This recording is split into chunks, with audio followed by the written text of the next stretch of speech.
Hey guys, Lytane here.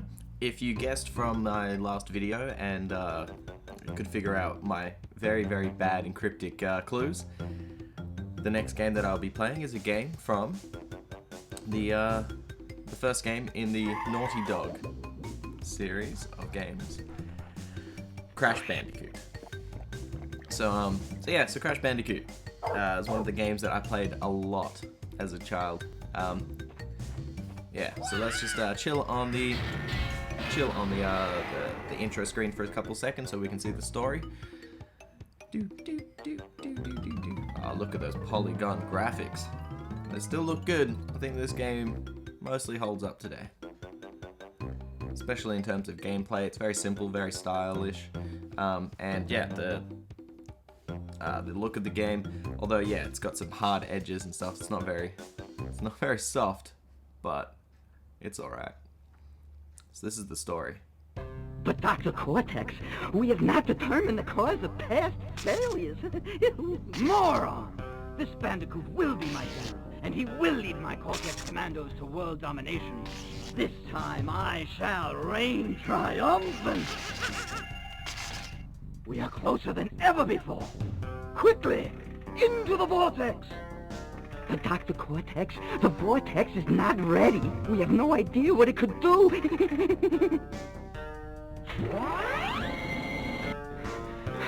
Failure again. Capture him! Uh-oh. Prepare the female Bandicoot.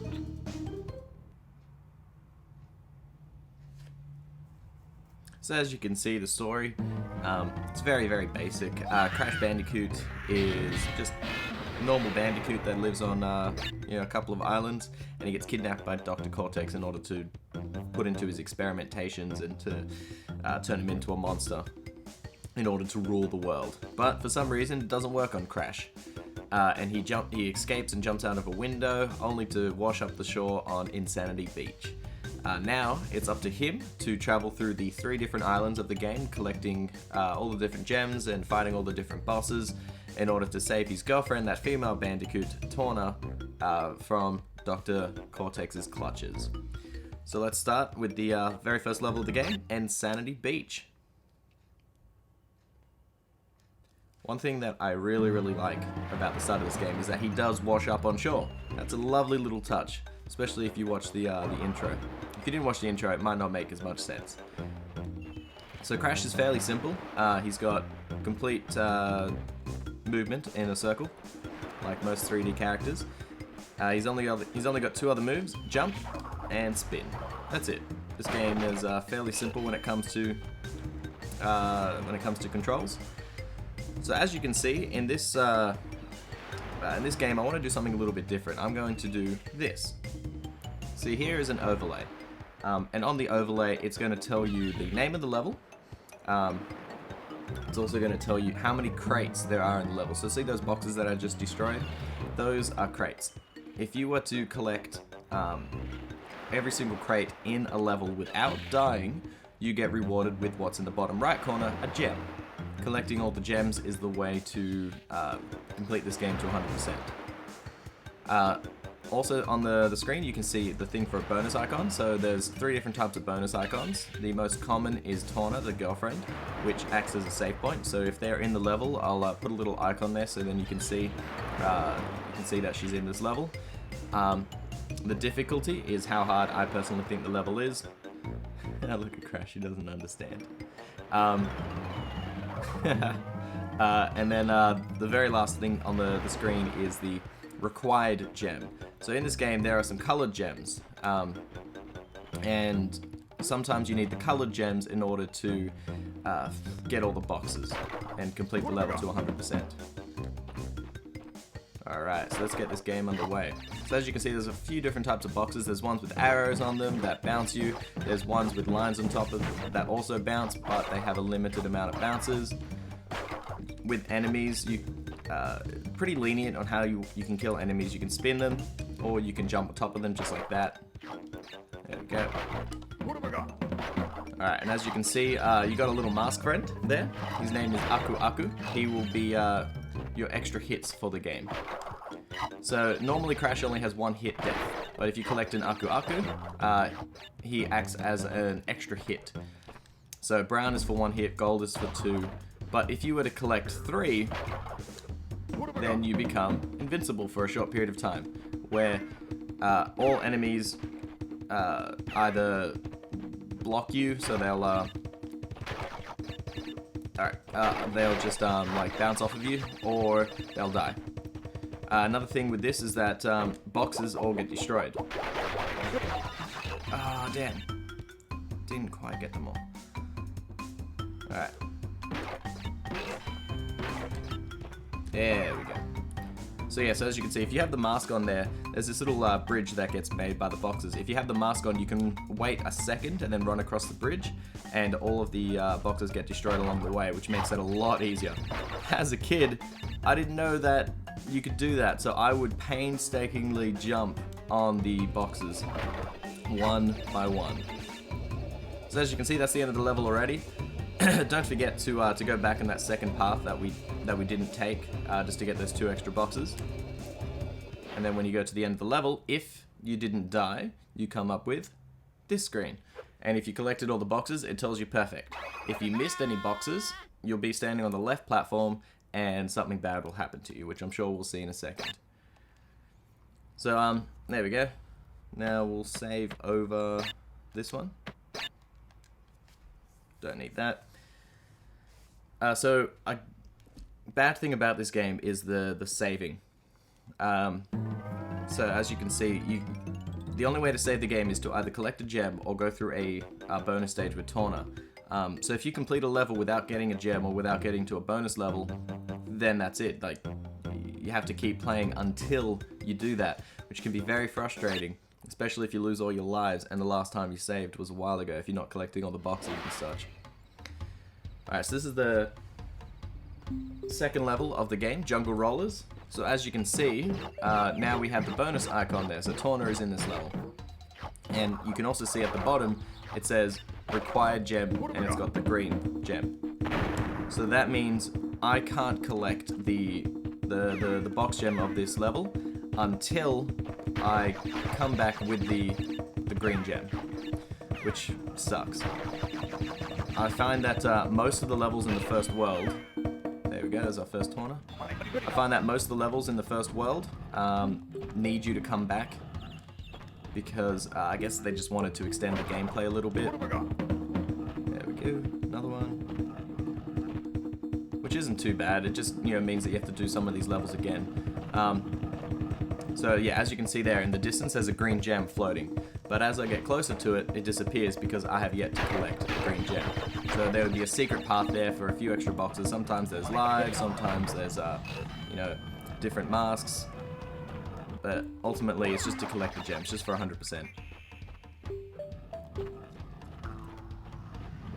So if you go to this part here, I find that if you jump and then press spin almost instantly afterwards, you should be able to get it without getting hurt with those skills.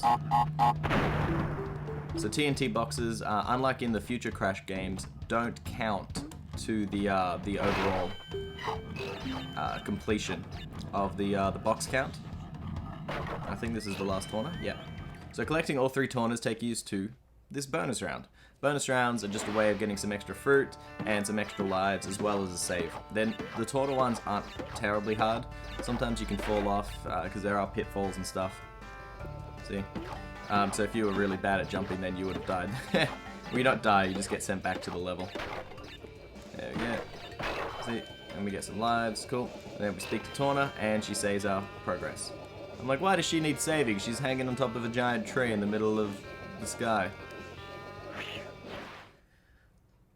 So there we go. Then we can choose to save the game. So on the save point, it tells you how many levels you've completed, how many secret levels you've unlocked, and how many gems you've collected all up.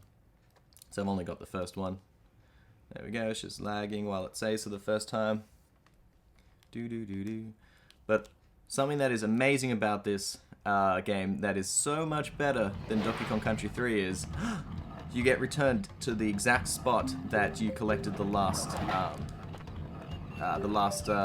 bonus icon. Instead of going back to the start or to the checkpoint like Donkey Kong Country, you get put right back into the action exactly where you were. So, this is what happens if you complete a level without collecting all the boxes. Crash stands on the left, and... he gets hit in the head by the boxes that we missed in the level. So we don't get anything special.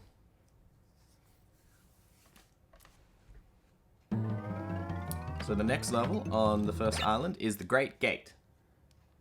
So the Great Gate, as you can see right now, requires the yellow gem in order to get. So like I said, we're going to be coming back to these levels much later. So the Great Gate is the first level, which is strictly side-scrolling. What have I got? Oh, there we go, another. So strictly side-scrolling. So you're only going left and right. You're not going forward and backward into the foreground or the background of this level. There we go. Just run through, and yeah.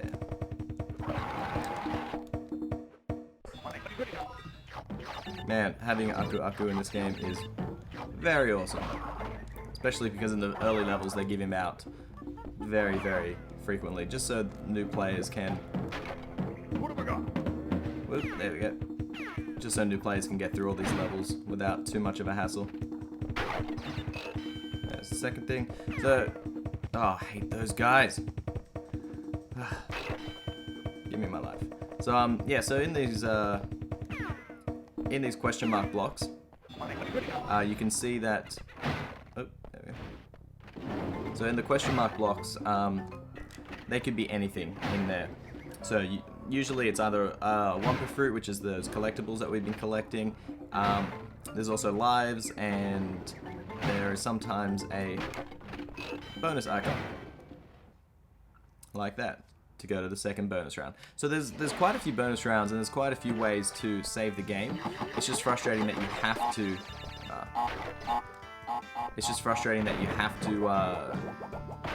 play through this bonus round in order to get... There we go. In order to get to the save point. And 2 more lives. Man, that is a decent amount. Thank you, Torna. Phew. So the first world is fairly easy in terms of, you know, just getting through the levels without dying. The first time you play this, you might die a couple times, which is, you know, fine. Just takes a little bit of practice, and that's what's probably good about coming back to the levels later with the colored gems, because now you've had some practice and you know what you're doing. And as you can see, there's a colored gem, yellow gem here, which goes over the ending to go to the next stage. So I like to try not to die in these levels, just so I can practice for later. Because, like I said, if you die in a level, you have to do the whole level again, and some of these levels are remarkably difficult. Unlike Boulders. So Boulders is the first level. So the first level, we were traveling up into the screen, and then we've had a side-scrolling level, and now we have a level where we're running to the camera. And this level is heavily inspired by a movie, and I'm sure you'll be able to guess that movie in a second. So as you can see up there, there's a giant boulder, and we are now Indiana Jones, running away from the boulder. So in these levels, you just have to run away from the boulder. If you stop, you'll die. Simple as that. If there are any boxes on the path, you have to destroy them yourself, because the boulder, even though it technically runs over them, it doesn't destroy the boxes, so you still have to hit them. So in these levels, it's mostly pitfalls. There's a few little obstacles in the way, like fences, and see, there's a fence, and there's some hard platforms later as well. But this one's just to introduce you. You can usually make 1, maybe 2 mistakes in a boulder run. There we go, now we got platforms. And I love the music in this level. It's so intense. Listen to that.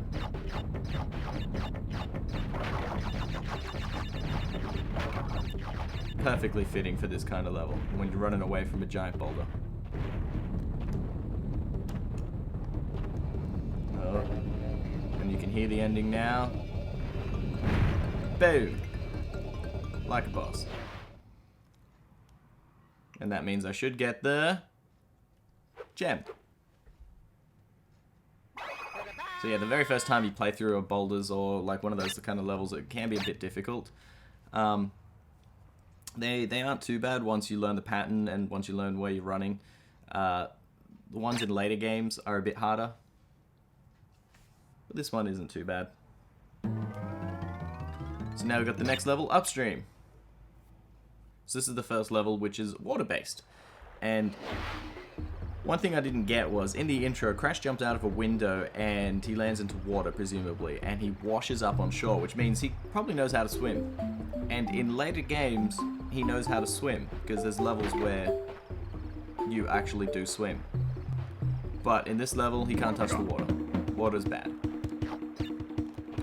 So as you can see as well, this level requires the orange gem in order to get the 100%. So we're going to be returning to most of these levels. Which is alright. Adds a tiny bit of replayability.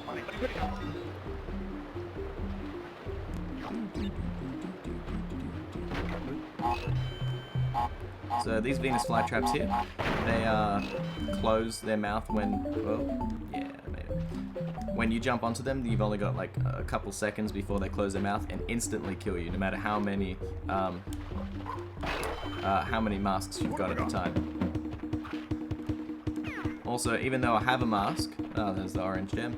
Even though I have a mask, water still kills me in one hit, and pitfalls still kill you in one hit, which makes sense. Because a mask only wards off evil, it doesn't protect you from death. There we go. Let's see if I can do this whole thing in one bounce combo. Ah, not bad. There we go. And 2 more lives. Wow, we're really raking up the lives. And we're already 13% of the way through the game, according to Torna anyway. More saving. So, as a kid, I loved Crash Bandicoot so much. This was my introduction to 3D gaming. I played Lytane Wars before this, so I guess it's not technically the first 3D game, but this is the first proper 3D game. I didn't play Mario like most people did. I started on Crash Bandicoot. And there we go. And it was so hard and so frustrating when I first started playing because I was used to 2D. In a 2D game like Donkey Kong, if you press up or down, you just look up or look down. In this kind of game, well, if you press up or down, you move in those directions. And I couldn't grasp. I couldn't get my head around it at the beginning. Alright, so this is Papu Papu, who's the first boss of the game. He slams the ground, and then he goes around in a circle. He's very easy to defeat. After he slams the ground again, you just jump on his head. There's also a really cheaty way to defeat him. So we can just do the jumps right now, and then I'll show you the cheaty way in the last one. So he has a chair that he was sitting on. Oh, whoops. So you can just stand on the chair, and the thing just goes underneath you. And then when he goes to hit you, just walk away. And just be careful, because when he falls down because he's, you know, fat and dead, he could still hurt you, which I found out the hard way a while ago. And you just stand there and you think, oh yeah, I finally beat the boss, and then he crushes you and kills you anyway. Alright, so the next level is Rolling Stones. So as you can see in this level, you need the blue gem, but we also have a different kind of bonus. So as you can see there's a new bonus icon, which is Dr. Nitrous Brio, or Embryo for short. So Embryo's bonuses are usually harder than Torna's, and they grant lives still. Oops. Okay, I'm bouncing on top. So in this first box here, you have to bounce it to completion in order to get that first symbol. So as I was saying, yeah, oh shit, almost died. So as I was saying, yes, this is my first introduction to 3D gaming, and it was so difficult. I just did not understand how to play this kind of game, and it took me a long time, but I stuck with it. even though some of these levels are goddamn difficult. Breaking my train of thought again, if you see this section here, the top left is the embryo, and the middle is a life. The other ones are just fruit. I don't care about those. They can die. Boom. Alright. Yeah, so when I finally got around to playing Mario 64, I was better at playing 3D games by then. And now, you know, 3D games are just the way to go. There are still 2D games out there, but 3D games are the norm.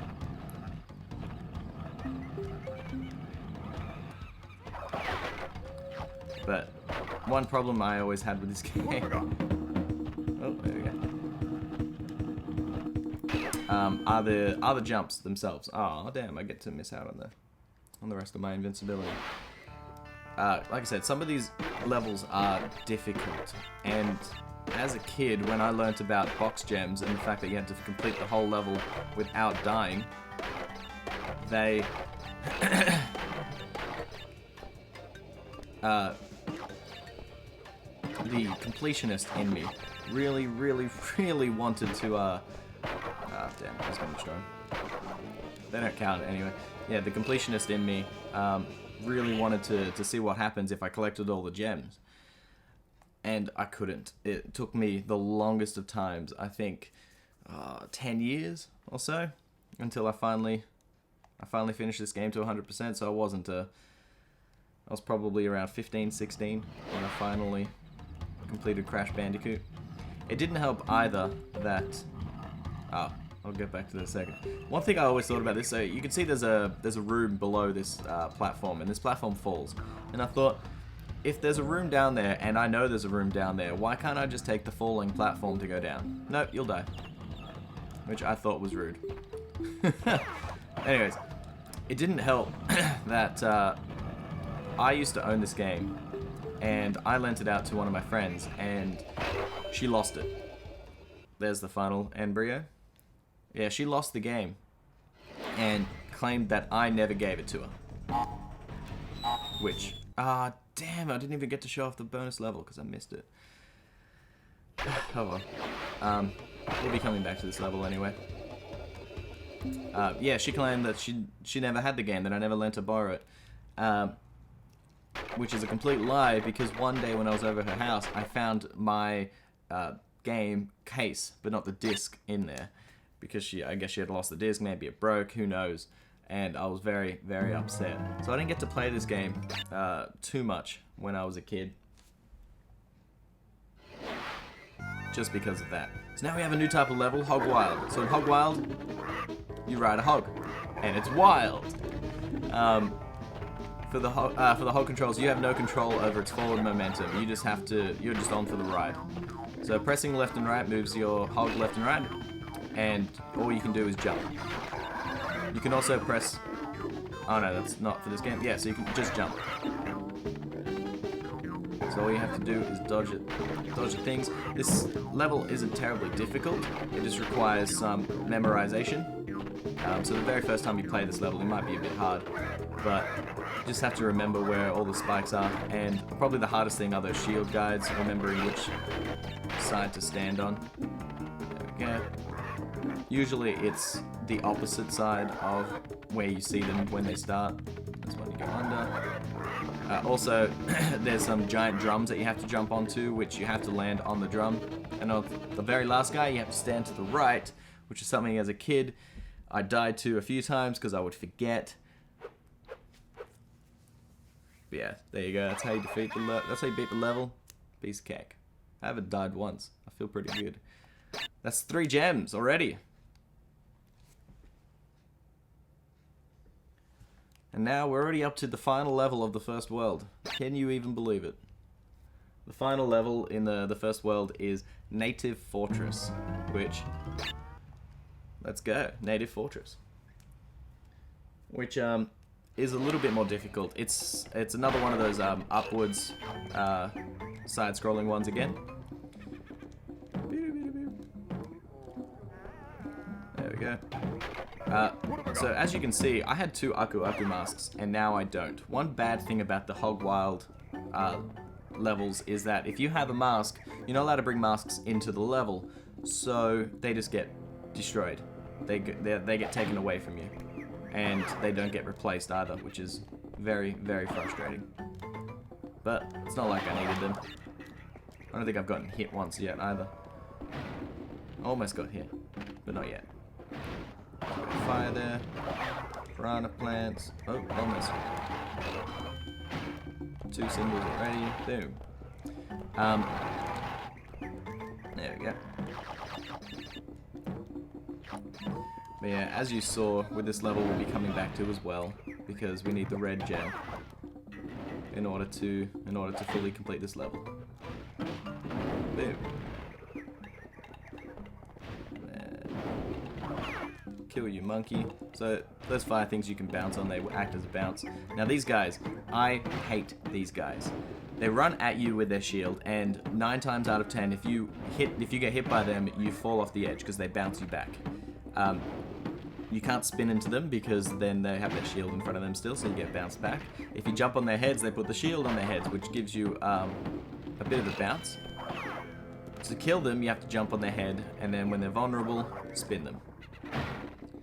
I hate those guys, because so many times in this game where I am running forward and there's one of them and I don't have the reaction time and I die.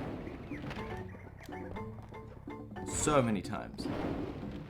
They are the enemy I hate the most in the game. Oh, yeah, still good. So as you can see, the green moss on these levels mean that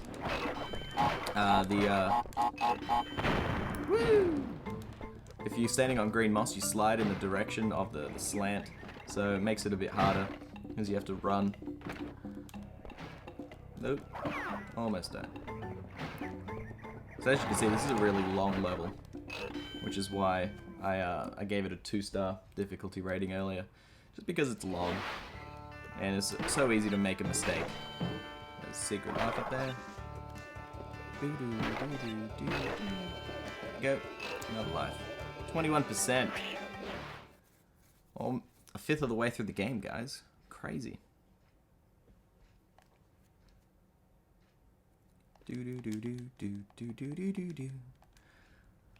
Back to the Fortress of Solitude. There we go. Right back where we started. Right back where we left, sorry. I love it so much better than Donkey Kong Country. But Donkey Kong Country has the save option, which Crash Bandicoot does not. There's a mask over there, yeah. Now, one thing I did like about this is that in the background you can see the other 2 islands, which we'll be going to later. And I thought that's a nice little thing. Also, there's this great little cheat here. So you can see that there's no spike on this platform, and you can walk into the back. And there's a row of platforms here, which you can just walk along, and you get to skip all of this hard stuff. How easy is that? And then you come back. Oh, whoops! Finally got hit. You come back onto the level. You still have to finish the level yourself, but, you know, it made it a lot easier.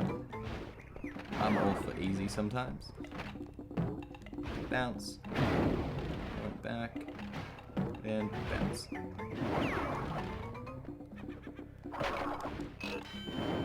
Yeah. So as you can see there's the red gem, which takes you up higher into the clouds for some...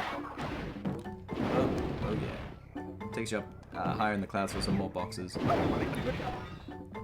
Oh, what? That's alright.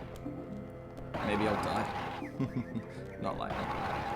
I'm pretty sure there's a way that you don't need the red gem in order to go back and get the boxes. I'm pretty sure you can jump off the side of one of these and get them, but I don't know how to do that, so... Oh, damn. I have to do this whole thing again now because I fell down.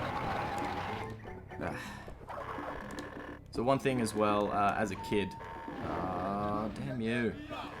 Even though this is a side-scrolling level, so you only go on left and right, you can still go into the foreground and to the background. And sometimes on a narrow path, this can be troublesome. Because if I went into the foreground and background now, I would stop bouncing on this box. There we go, another life. And that's the first world done. That is Sanity Island, I believe. Yes, I know I missed boxes. Damn, there's a lot of boxes in the clouds.